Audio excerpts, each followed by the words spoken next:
A very warm welcome to all of you to Self Selection Board, a one step towards your uniform. मेरा नाम है शुभम वार्ष्णेय और आज हम बात करेंगे एसिड बेसिस एंड सॉल्ट के बारे में। टॉपिक आपके इंडियन आर्मी, नेवी, एयरफोर्स तीनों यूनिफॉर्म को पाने मत करेगा through CDS, NDA, AFCAT, INET and territorial army. अगर आपको केमिस्ट्री की पूरी प्लेलिस्ट चाहिए तो डिस्क्रिप्शन बॉक्स में आपको उसका लिंक मिल जाएगा। अब बढ़ते हैं आगे। देखिए, अगर मैं सामने आपके बीकर में कोई सब्सटेंस रख दूं जो ट्रांसपेरेंट हो, क्या आप बता सकते हैं वो वाटर है, एसिड है या बेस है? नहीं बता सकते देखकर। एक तरीका है पीके देख लो, तो हर एसिड और बेस को आप पीके नहीं देख सकते। तो इसमें अगर हम पता कैसे लगाएं कि एसिड कौन सा है, बेस कौन सा है? जरा हाइपोथेटिकली मान लेते हैं कि जो ये बीकर है उस पे हमने एसिड डाल दिया। एसिड कौन सा डाल दिया? या तो HCl डाल दो, H2SO4 डाल दो, जो भी कोई स्ट्रांग हो, और उसमें पानी डाल दो। तो जैसे ही आप पानी डालोगे ना, ये जो H आयंस हैं ये इसमें से रिलीज हो जाएंगे, और जैसे ही H आयन रिलीज हो जाएंगे हमें पता लग जाएगा कि ये जो है ये एसिड है। अब जरा मानते हैं कि हमारे पास एक और बीकर है, उसमें ना NaOH या MgOH2 कुछ है, उसमें हमने पानी डाला। तो जैसे ही हम पानी डालेंगे ये जो OH आयन है इनके, ये रिलीज हो जाएंगे वाटर के अंदर, और जैसे ये रिलीज होगा हमें पता लग जाएगा बेस है। बट अब कहानी आगे बढ़ती है। मैंने आपको बताया है कि एसिड पानी में जाकर रिलीज करता है H आयन और बेस रिलीज करता है OH आयन पानी में जाकर। बट ये H आयन OH आयन अपने आप तो बोलेंगे नहीं कि मैं ये हूं, तो इसके लिए हमें एक चीज चाहिए होती है, लिटमस पेपर। क्या होता है लिटमस पेपर, डिटेल में थोड़ी देर में बात करेंगे। बट इनसे जुड़ा एक क्वेश्चन आपके सामने आएगा। क्वेश्चन क्या है? फॉर एग्जांपल क्वेश्चन ये है कि dry HCl gas pass through blue litmus paper will turn red. अगर मैं HCl जो गैस है, गैस फॉर्म में जो HCl है, उसको अगर लिटमस पेपर से पास करूंगा, क्या वो रेड कन्वर्ट होगी? तो इसका आंसर है नो। बट अगर यही लिटमस पेपर मॉइस्ट हो, मतलब थोड़ा सा गीला हो, थोड़ा सा वेट हो, और HCl गैस इसमें से पास हो, तो हो जाएगा। अब तो लिटमस पेपर को समझते हैं। लिटमस पेपर होता क्या है? लिटमस पेपर ऐसे दो टाइप के स्ट्रिप आते हैं, एक होता है रेड, एक होता है ब्लू। अगर आपके पास ब्लू लिटमस पेपर है और वो रेड में टर्न हो जाए तो समझ लो वो चीज एसिडिक है, और अगर रेड ब्लू में टर्न हो जाए तो वो बेसिक है। अब जरा इस क्वेश्चन पे दोबारा आते हैं। अब जरा इस क्वेश्चन को जरा ध्यान से समझना, मैंने क्या कहा है कि अगर ड्राई HCl गैस पास होती है मॉइस्ट ब्लू लिटमस से, तो क्या होगा? वाटर है लिटमस पेपर में, हमने HCl गैस पास कर दी, तो यहां से H आयन रिलीज होगा, और जैसे ही H आयन रिलीज होगा ये लिटमस पेपर रेड हो जाएगा। आई होप बात क्लियर हो गई होगी। अब यहां से आगे चलते हैं। अब यहां पर हम थोड़ी और बात समझते हैं कि जो एसिड होते हैं वो मेटल्स के साथ कैसे रिएक्ट करते हैं। देखो, जब हम एसिड को मेटल के साथ रिएक्ट करेंगे तो एक तो सॉल्ट आएगा और एक हाइड्रोजन गैस आएगा। ये बात आप रट लें, और एग्जाम में डायरेक्टली क्वेश्चन इन्हीं से आते हैं। सिंपल मैं आपको आगे कराऊंगा, आपको समझ में आ जाएगा। देखिए, मान लीजिए मैंने एसिड में ले लिया हाइड्रोक्लोरिक एसिड और मेटल में ले लिया एल्यूमिनियम, ठीक है, और इन्हें मैंने रिएक्ट कराया, तो क्या होगा? एल्यूमिनियम क्लोराइड बन जाएगा, जो क्या हो गया? एक सॉल्ट हो गया, मेटल सॉल्ट, और हाइड्रोजन गैस निकल गई। अब यहां पर मान लो मेटल्स को रिएक्ट कराऊं मैं बेसिक से, कोई भी बेसिक हो, जैसे यहां पर है NaOH, तो क्या होगा? तो यहां पर क्या होगा? अगेन एक सॉल्ट बनेगा, मेटल सॉल्ट, प्लस यहां पर हाइड्रोजन गैस रिलीज होगी। अब दोबारा शॉर्ट में बता रहा हूं, ध्यान सुनना मैं क्या कह रहा हूं, स्क्रीन पे देखो। अगर मान लो मेटल रिएक्ट होता है एसिड से तो भी हाइड्रोजन गैस रिलीज होगी, मेटल रिएक्ट होता है बेसिक से तो भी हाइड्रोजन गैस रिलीज होगी। Very important. अब बढ़ते हैं आगे। अब ये हाइड्रोजन गैस पता कैसे लगाओगे कि हाइड्रोजन गैस है? भैया हाइड्रोजन गैस रिलीज हो रही है ना, मैं कहूं O2 रिलीज हो रही है, CO2 रिलीज हो रही है, पर इसको पता कैसे लगाएं कि O2 CO2 है या H2 है? मान लो ये एक्सपेरिमेंट हमने किया, यहां पर हमने क्या किया? जिंक ग्रैन्यूल डाल दिए, मतलब जिंक के छोटे छोटे पार्टिकल्स डाल दिए, और इसमें डाल दिया हमने कोई एसिड, जैसे सल्फ्यूरिक एसिड, ठीक है। जब ये दोनों रिएक्ट होंगे तो यहां से हाइड्रोजन गैस रिलीज होगी और यहां से निकलेगी, ठीक है। अब जैसे ही यहां पर ये निकलेगी तो यहां से जब ये हवा में उड़ के आएगी H2, और यहां पर अगर आप कैंडल मैचस्टिक को जला रहे हो तो ये तुरंत यहां पर बर्स्ट की आवाज देगी। क्यों? क्योंकि यहां पर जो सोप है ना, इसमें बबल में घुस जाएगी। ये सोप में आपने देखा होगा बबल्स आते हैं, तो बबल्स के अंदर हाइड्रोजन गैस घुस जाएगी, और जैसे ही कैंडल इसके पास आएगी पट की आवाज आएगी एकदम से। यहां तक आपको बात क्लियर हो गई होगी। तो ऐसे हम हाइड्रोजन गैस का टेस्ट करते हैं, और ये बात आपको याद रखनी है, इस पूरी बात को। अब आगे बढ़ते हैं क्वेश्चन की तरफ। क्वेश्चन क्या है? ये CDS या तो 2018 का पेपर से है, मुझे एक्चुअली याद नहीं आ रहा, सेकंड CDS 2018 सेकंड, या 2019 वन के पेपर से है क्वेश्चन। तो अगर आप रीचेक करना चाहें तो आप दोनों पेपर में चेक कर लीजिएगा। क्वेश्चन क्या है? Reaction between which one of the following two reactant will produce hydrogen gas. अगर हम दो चीजों को रिएक्ट कराएंगे तो इनमें से किस में से हाइड्रोजन गैस निकलेगी? पहला, मैग्नीशियम हाइड्रोक्लोराइड मैग्नीशियम क्या है, एक मेटल है, उसमें हमने HCl के साथ उसे रिएक्ट करा दिया, क्या निकलेगा, H2 निकलेगा, ये बात सही है। दूसरा है copper and dilute nitric acid, copper भी एक मेटल है, उसके साथ HNO3 डाल दिया, तो यहां से H2 निकलनी चाहिए कायदे में, पर नहीं निकलेगी। क्यों नहीं निकलेगी, थोड़ी देर बाद बात करेंगे। उसके बाद है calcium carbonate and hydrochloric acid, तो यहाँ पर CO3 है, प्लस यहाँ पर आ गया HCl। ठीक है, यहां से क्या निकलेगा, यहां से जो निकलेगा वो CO2 निकलेगा, क्योंकि यहाँ पर कैल्शियम कार्बोनेट है, और प्लस H2 निकलेगा, यहां पर नहीं निकलेगा आपका H2। मैं इसके बारे में आगे बात करूंगा कि CO3 कैसे काम करता है। अब आगे है जिंक एंड नाइट्रिक एसिड। अगर स्क्रीन क्लियर करता हूं उसके लिए मैं आपको, जिंक भी मेटल है, उसके साथ HNO3 मिलाएंगे तो वो H2 रिलीज करना चाहिए कायदे में, बट यहां पर भी रिलीज नहीं होगा, यहां पर भी रिलीज नहीं होगा, कि जो HNO3 होता है बहुत ही वीक एसिड होता है। अगर इसकी जगह H2SO4 होता तो ये भी सेंटेंस सही होता, ये भी सेंटेंस सही होता, और ये भी सेंटेंस सही होता।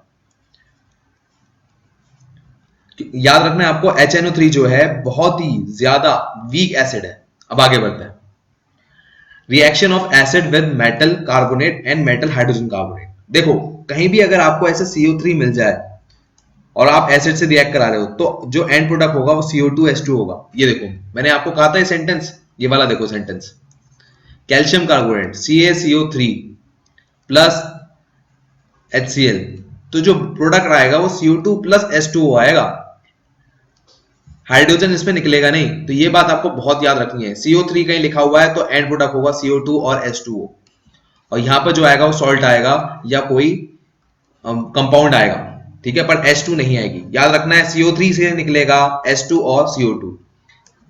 आगे बढ़ते हैं, अब आते हैं CO2 टेस्ट पे। भाई हमें CO2 कैसे मिली, हमें कैसे पता लगेगा। देखिए इसका एक बहुत ही इंपॉर्टेंट एक्सपेरिमेंट है, और ये एक्सपेरिमेंट एक्सट्रीमली इंपॉर्टेंट है। एक्सपेरिमेंट में क्या है कि हमने लिया Na2CO3, ये रहा Na2CO3 है, यहाँ पर सोडियम कार्बोनेट है यहाँ पर, और इसको HCl के अंदर डाल दिया हमने, ये पूरा जो लिक्विड दिख रहा है वो HCl है आपको। तो क्या होगा, NaCl बनेगा, पानी बनेगा उसके साथ, प्लस CO2 निकलेगा। CO2 यहां से उड़ेगी और यहां से नीचे पहुंचेगी, तो जब ये नीचे पहुंच रही है तो यहां पर कुछ रिएक्शन होना चाहिए, तभी हमें पता लग सकता है ये CO2 है, या यहां पर कोई आग जला दो तभी है। तो यहां पर आग का एक्सपेरिमेंट नहीं करेंगे, हम क्या करेंगे, यहां पर डाल देंगे कैल्शियम हाइड्रोक्साइड, और इसका जो कॉमन नेम है वो है lime water. Very important, extremely important, ये आपको याद रखना है। तो जब CO2 उसके साथ होगी तो ये कैल्शियम कार्बोनेट में टर्न हो जाएगा और व्हाइट प्रेसिपिटेट बन जाएगा। व्हाइट प्रेसिपिटेट मतलब जैसे आपने देखा होगा चॉक पाउडर होता है, चॉक पाउडर, तो वैसे वो यहां पर सेटल हो जाएगा नीचे चॉक पाउडर की तरह। यहां तक आपको कहानी समझ में आ गई होगी। अगर मान लो फॉर एग्जाम्पल यहां पर बहुत ज्यादा CO2 बन रही है, बहुत ज्यादा CO2 बन रही है, एक्सट्रीम CO2 बन रही है, तो यहां पर क्या होगा, और यहां पर पानी बन चुका है ऑलरेडी, यहां पर आप देख सकते हैं पानी बन चुका है। मैं आपके लिए स्क्रीन क्लियर करता हूं, आपको दोबारा समझ में आ जाएगा क्लियरली। देखो हमने कैल्शियम हाइड्रोक्साइड के साथ जब CO2 डाली तो CaCO3 बन गया, और H2 यहां पर एक्स्ट्रा बनना था। पर मान लो यहां से बहुत ज्यादा CO2 निकल रही है, तो यहां से क्या होगा, कैल्शियम हाइड्रोजन कार्बोनेट बन जाएगा और वो पानी में घुल जाएगा। फिर यहां पर जो चूना था ना वो गायब हो जाएगा, एकदम पानी जैसा दिखेगा, बिल्कुल ट्रांसपेरेंट। अब यहां तक की कहानी मैं आपके लिए दोबारा समराइज कर देता हूं जिससे आपको क्लियर हो जाए। देखो हमें चेक करना था कि CO2 निकल रहा है कि नहीं निकल रहा इस एक्सपेरिमेंट में। कौन सा एक्सपेरिमेंट था ये, जब हमने किसी में कार्बोनेट डाला, ठीक है, जब हमने एसिड को कार्बोनेट से रिएक्ट कराया तो क्या CO2 निकल रही है, इस बात को हमें चेक करना है। हमने क्या किया कि एक ट्यूब लिया जिसमें हमने सोडियम कार्बोनेट प्लस HCl डाल दिया, और जैसे ही हमने डाला यहाँ पर फटाफट रिएक्शन हुआ, CO2 यहाँ से निकली। CO2 जब यहाँ पहुंची तो हमने यहाँ पर इसे कैल्शियम हाइड्रोक्साइड सोल्यूशन प्रोवाइड किया। जैसे ही हमने इसे यहाँ पर कैल्शियम हाइड्रोक्साइड सोल्यूशन प्रोवाइड किया, ये तुरंत CaCO3 में टर्न हो गया और यहाँ पर पाउडर बन गया, चॉक का पाउडर। और जैसे ही चॉक पाउडर बना उसके बाद क्या हो, CO2 की सप्लाई रुकी नहीं और बढ़ती रही। CO2 की सप्लाई बढ़ने के कारण ये कैल्शियम हाइड्रोक्साइड बन गया। यहां तक की कहानी हो गई, समझ में आ गई होगी आपको, और ये सॉल्युबल हो गया वाटर के अंदर। अब आगे बढ़ते हैं। अब इसी पे एक क्वेश्चन है, two reactant in a flask at a room temperature are producing bubbles of a gas and that turn lime water milky, the reactant could be. इसने कहा कि एक फ्लास्क में दो रिएक्टेंट थे, इससे CO2 प्रोड्यूस हुई, और CO2 प्रोड्यूस होने के कारण बाद में इसने लाइम वाटर मिल्की टर्न कर दिया। तो ये कैसे हुआ। अब जरा इसके लिए अगर ये डायग्राम याद रहेगा दिमाग में तो हो जाएगा। यहां पर भी यही था, दो थे, सोडियम कार्बोनेट था यहाँ पर और यहाँ पर आपके पास था HCl, ये दोनों मिले, यहाँ से निकली CO2 यहाँ से गई, तो उसने कैल्शियम हाइड्रोक्साइड जो था उसको चूने वाला पानी बना दिया, कैल्शियम कार्बोनेट बना दिया। करेक्ट, यहाँ पर यही बात कह रहा है। देखो जरा आपको क्लियर करता हूं, ये देखो अब यहाँ पर एक एक इक्वेशन को तोड़ते हैं। यहाँ पर लिखा है ZnHCl, तो अगर जिंक में HCl डालोगे तो H2 निकलेगा, तो ये तो गलत हो गया। मीथेन मैंने आपको पढ़ाया नहीं है, तो मीथेन ऑक्सीजन का रिएक्शन मैंने आपको पढ़ाया नहीं, तो इसको ऐसे कैंसिल कर दो आप। बचा copper and dilute hydrochloric acid, तो कॉपर प्लस HCl करेंगे तो यहाँ पर H2 बचेगा, तो यहाँ पर भी CO2 नहीं निकल रहा, तो ये भी खत्म हो गया। बचा ये, यहाँ पर क्या है MgCO3 प्लस HCl था, ठीक है। अब यहाँ कार्बोनेट है, तो यहाँ पर जब कार्बोनेट एसिड से मिलेगा तो CO2 प्लस H2O बनेगा। अब यहां से यही CO2 रीजन बनेगा, लाइम वाटर मिल्की बनेगा, तो आंसर हो गया बी। आगे बढ़ते हैं। एसिड प्लस बेस देगा सॉल्ट प्लस वाटर, ये आपको याद रखना है। एग्जांपल देखिए, NaOH plus HCl give NaCl plus H2O। दोबारा देखो, यहां पर था बेस एक, दूसरा एसिड, इसने दे दिया एक सॉल्ट प्लस पानी, पानी निकल रहा है यहाँ पर, इंपॉर्टेंट है ये बात। बट अगर मान लो यहाँ पर कोई वीक एसिड हो, फॉर एग्जांपल CH3COH, तो क्या यहाँ पर ऐसा होगा? नहीं, ऐसा नहीं होगा। मतलब क्या मतलब है मेरा? फॉर एग्जांपल मैं कहूं कि दो पहलवान है, दोनों में से कोई एक पहलवान बहुत ज्यादा स्ट्रांग है, तो क्या जो लड़ाई होगी बराबरी की होगी? नहीं। इसी तरह जब अगर मान लो यहाँ पर वीक एसिड है, फॉर एग्जांपल वीक एसिड है और स्ट्रांग बेस है, तो जो सॉल्ट बनेगा वो बेसिक सॉल्ट बनेगा, मतलब थोड़ा बेसिक होगा नेचर में वो। अगर मान लो स्ट्रांग एसिड है और उसका उल्टा वीक बेस है, यहाँ पर स्ट्रांग बेस है, यहाँ वीक बेस है, तो जो सॉल्ट बनेगा वो एसिडिक सॉल्ट बनेगा। ये बात आपको याद रखनी है, वेरी इंपॉर्टेंट। और इसमें CH3COH आपको याद रखना है कि एक वीक एसिड है और ऐसे ही HNO3, ये दोनों एसिड के नाम आपको याद रखने हैं। बढ़ते हैं कहानी में आगे। अगर मान लो मेटल ऑक्साइड है, तो वो किस टाइप का नेचर दिखाएगा, एसिडिक या बेसिक? इसके ऊपर हमारी अब कहानी है। तो मेटल ऑक्साइड जो है वो बेसिक इन नेचर होता है। सो हम ये मान सकते हैं कि मेटल ऑक्साइड अगर हमारा बेस है, तो अगर हम बेस को एसिड के साथ रिएक्ट कराते हैं तो हमें सॉल्ट मिलता है प्लस वाटर। करेक्ट। अब ये एनसीईआरटी का एग्जांपल है। एग्जांपल क्या है? कॉपर ऑक्साइड है, उसको HCl के साथ रिएक्ट कराया तो यहां पर मिल गया सॉल्ट प्लस वाटर। ये बात आपको याद रखनी है। ये एक बार कंपाउंड आप देख लो, ऐसा ना हो कि आपको कहीं कंफ्यूजन हो बाद में एग्जाम में अगर आ जाए कोई। रटने वाला इसमें ऐसा कुछ है नहीं, ठीक है। अब इसमें थोड़ा और आगे बढ़ते हैं। मान लो नॉन मेटल ऑक्साइड हो, तो वो क्या रिएक्ट करेगा? एसिडिक। हमने मेटल ऑक्साइड क्या बोला था? Basic nature. यहां पर नॉन मेटल ऑक्साइड क्या है? Acidic nature. तो फिर अगर हम एसिड को बेस से रिएक्ट कराएंगे, फिर से सॉल्ट एंड वाटर बनेगा। एग्जांपल देखो, CaOH2, ये क्या है? एक बेस है, कैल्शियम का बेस है ये। यहां पर CO2 एक नॉन मेटल ऑक्साइड है। अगर आप में से कईयों को कंफ्यूजन होता हो कि ऑक्साइड क्या होता है, ऑक्साइड कोई भी एक ऐसा कंपाउंड जिसमें ऑक्सीजन जुड़ा हो, तो उसे हम कहते हैं ऑक्साइड। पर उसके साथ कोई और नहीं होना चाहिए। जैसे यहाँ पर क्या है? हाइड्रोजन भी आ रखा है, यहाँ पर खाली ऑक्सीजन है, तो CO2 क्या हो गया? एक नॉन मेटल ऑक्साइड। यहाँ पर देखो, सोडियम के साथ खाली ऑक्सीजन जुड़ा हुआ है, इसलिए ये ऑक्साइड हुआ। यहाँ पर भी देखो, मैग्नीशियम के साथ खाली ऑक्सीजन जुड़ा हुआ है, इसलिए ऑक्साइड हुआ। यहां तक की कहानी आपको क्लियर हो गई। तो CO2 क्या हो गया है? Non metal oxide. तो नॉन मेटल ऑक्साइड प्लस एक बेस बनाएगा एक सॉल्ट प्लस वाटर। ये बात आपको समझनी है। और कैल्शियम कार्बोनेट क्या है? एक व्हाइट प्रेसिपिटेट है। ये चूने की तरह आपके जो फ्लास्क होगा उसमें जम जाएगा या नीचे सेटल हो जाएगा, आप समझ सकते हैं। आगे बढ़ते हैं। अब हमें कैसे पता लगे कि कोई एसिड बहुत ज्यादा स्ट्रांग है, कोई ऐसा बेस मतलब बहुत ज्यादा वीक है? अब जरा इस पर थोड़ा नजर डालते हैं।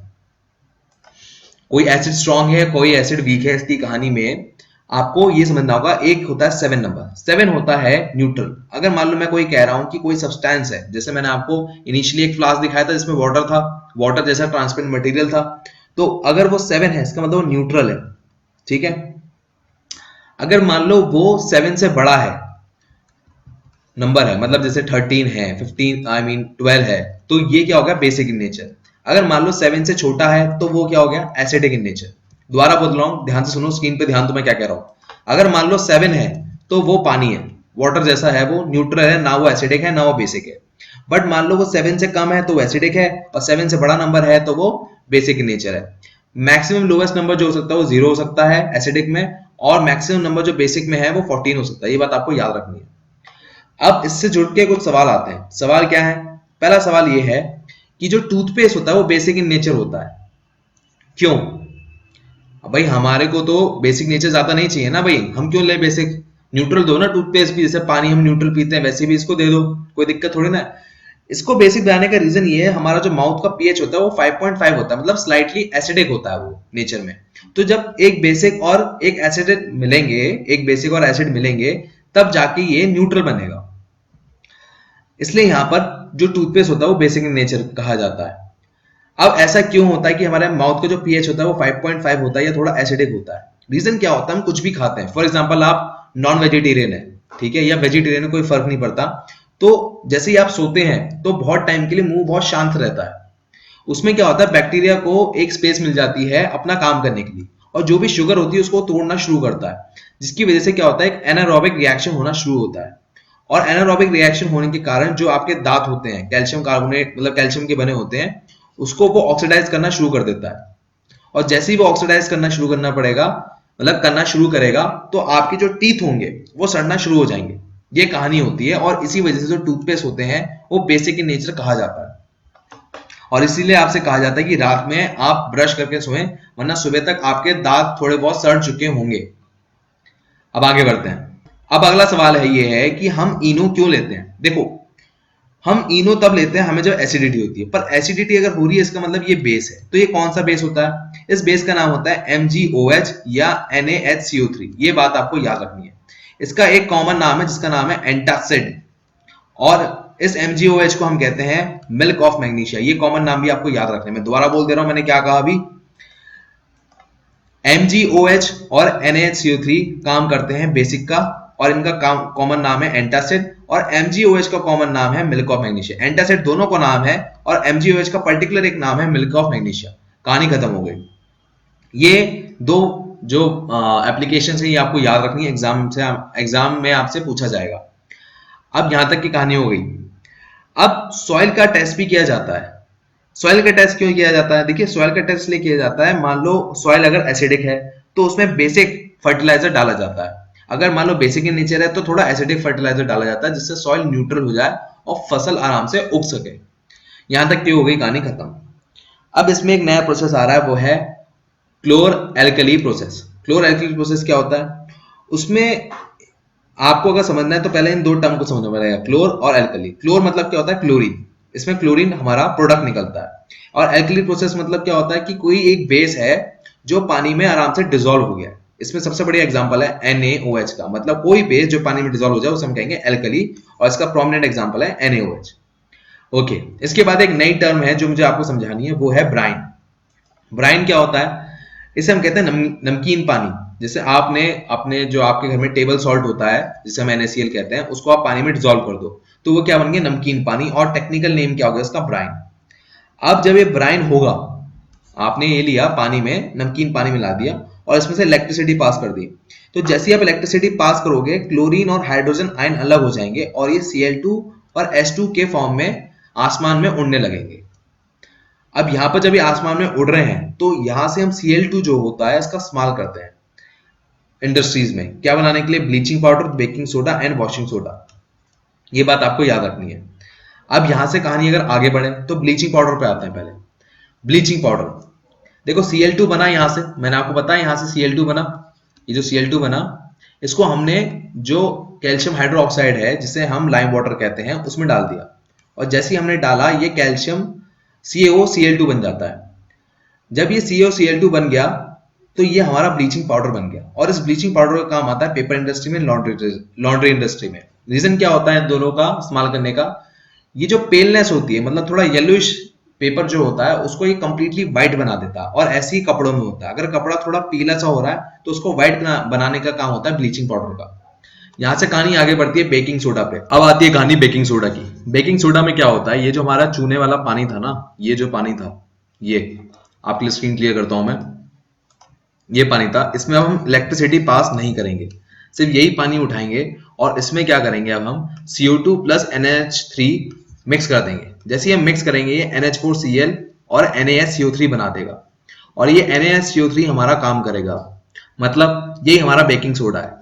अगर मान लो इसे बनाना है हमें सोडियम कार्बोनेट, हम इसे हीट कर देंगे, और जैसे हम इसे हीट करेंगे ये हमारा Na2CO3 बन जाएगा और इसके साथ जो बाय प्रोडक्ट आएंगे वो होगा H2 और CO2।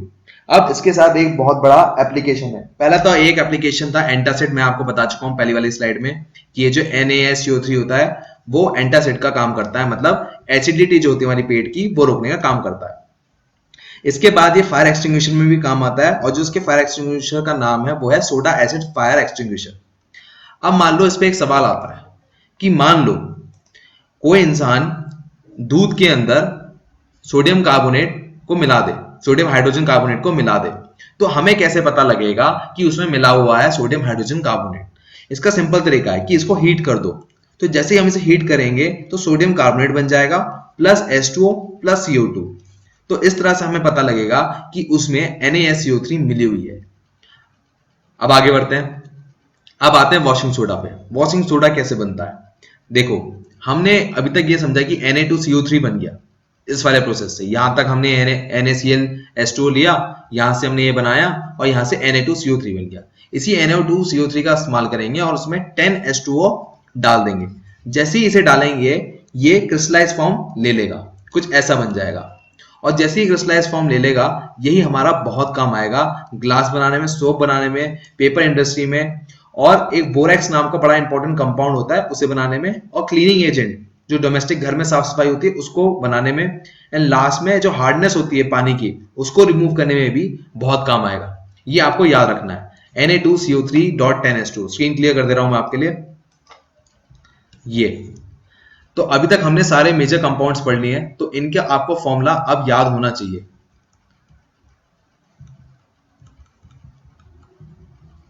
ये तीनों के तीनों आपको फॉर्मूले रटे होने चाहिए।